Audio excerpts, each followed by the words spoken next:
The message arrived at 4:40 a.m.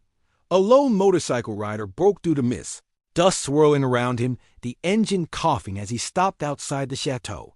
The officer inside already knew what it meant. The Allies were weakening the German lines. Rommel had been right. Everyone at the front knew it. But Berlin wanted miracles, and when none came, they wanted someone to blame. The envelope was still warm from the courier's hand, the wax seal untouched. Inside it held the words that would end the career and expose a truth Hitler never wanted anyone to say aloud. Field Marshal von Rundstedt stood by the window as the courier saluted. He didn't move. He didn't need to open the letter to understand what was inside. Hours earlier, during a heated phone call, he had made the mistake every honest officer eventually made. He told Hitler the truth. We cannot win in Normandy. Withdraw or we lose everything. Silence followed. Then a cold voice from Berlin. If that is your view, you may as well resign. Now the sealed order lay on his desk. He broke it open with a single motion. Field Marshal von Rundstedt is hereby relieved of his command, effective immediately. No gratitude, no explanation, just dismissal. Outside, the thunder of Allied artillery rolled across the horizon. The sound of a war Berlin pretended was still under control. Rundstedt walked out into the soft morning light. He lit a cigarette, hand steady, the smoke drifting across the lawn like quiet surrender. For the first time since the invasion began, he felt something strange. Not anger, not fear, just the cold certainty that the war he had tried to warn them about was no longer a war Germany could win. And Berlin still had no idea. The news of Rundstedt's removal spread through the command like a cold wind.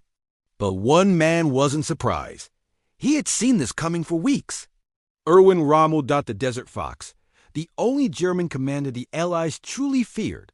Rommel stood over a map of Normandy, hands pressed against the table, eyes locked on the endless red arrows pushing inland.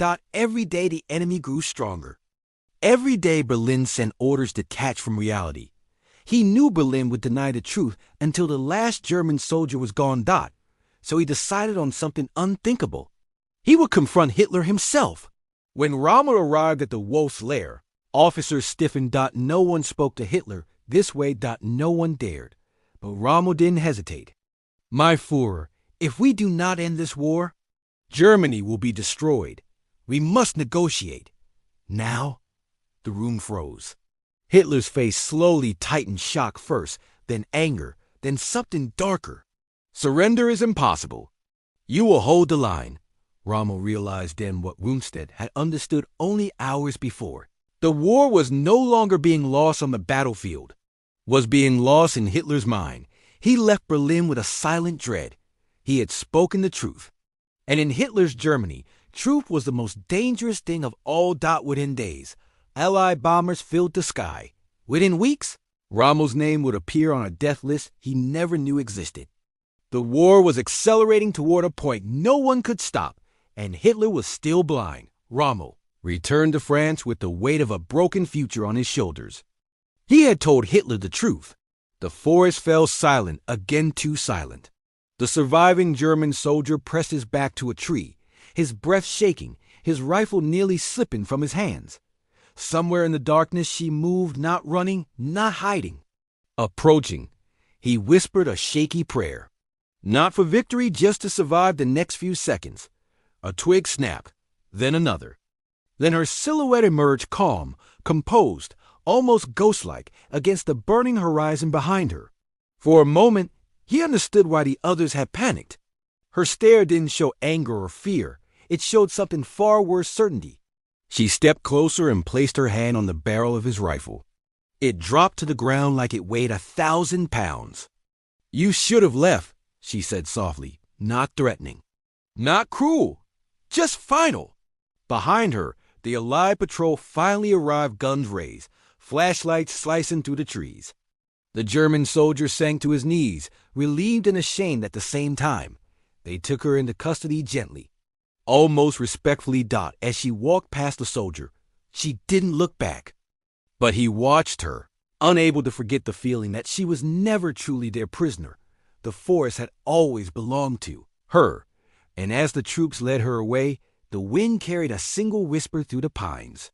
War doesn't choose monsters, it makes them.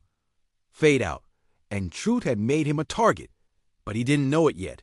For now, his only focus was saving what remained of his army.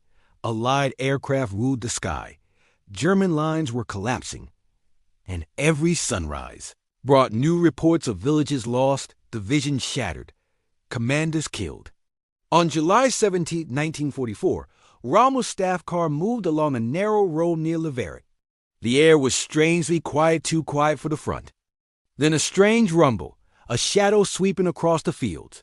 The distant growl of engines. Rommel looked up. A formation of Allied fighter bombers burst over the tree line. The first rocket missed, the second did not.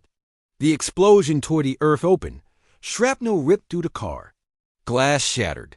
The vehicle spun, metal twisting as it crashed into a ditch. Soldiers ran to the wreckage, but Rommel wasn't inside. He had been thrown out by the blast, lying unconscious in the grass, blood pooling under his cap. News spread quickly. Rommel is down. To Berlin, it was an opportunity.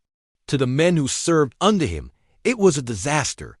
To Hitler, it was one problem solved. Unexpectedly, Rommel survived barely. But the wound had taken away more than his command.